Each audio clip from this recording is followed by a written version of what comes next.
Takže primer alebo podkladová báza, ak chcete, je to akýsi medzistupeň medzi denným krémom a make-upom. Čo znamená v princípe to, že make-up vydrží oveľa dlhšie, sťahuje póry, make-up sa na ňom neklže a make-up vydrží ako podklad po celý deň nedotknutý. Takže práve z tohto dôvodu používajte podkladové bázy. Na prekrývanie očných partií alebo tmavých kruhov nepoužívajte make-up, ale používajte na to produkty špeciálne určené, ako je napríklad tento očný korektor, ktorý je urobený tak, že nezbiera sa v nerovnovážnych partiách očného okolia, je tekutejší a prekrýva, respektíve aj rozjasňuje očné okolie. To znamená prípadne o odtieň svetlejší, ako je make-up, ako v tomto prípade.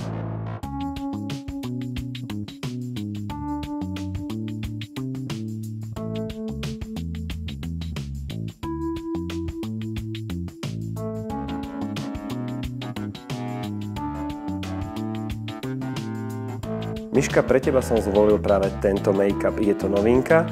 Takzvané nahé líčenie dosiahneš práve aj týmto make-upom, pretože dokonale sa na pleti stráca, má krémovú konzistenciu, stredné krytie, výživové vlastnosti a tento make-up je naozaj vhodný aj pre dámy, ktoré majú problematickú pleť, prípadne exém, nakoľko je neparfumovaný a jeho špecifická vôňa nie je potláčaná umelým parfémom.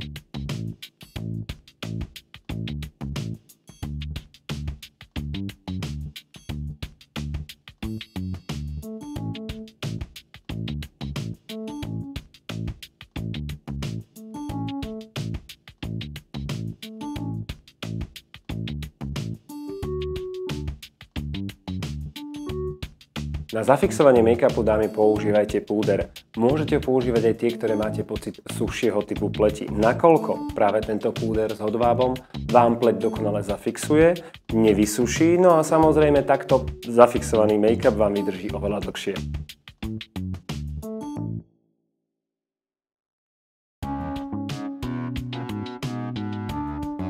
Na zvýraznenie pleti použijeme líčka Cream Puff Blush.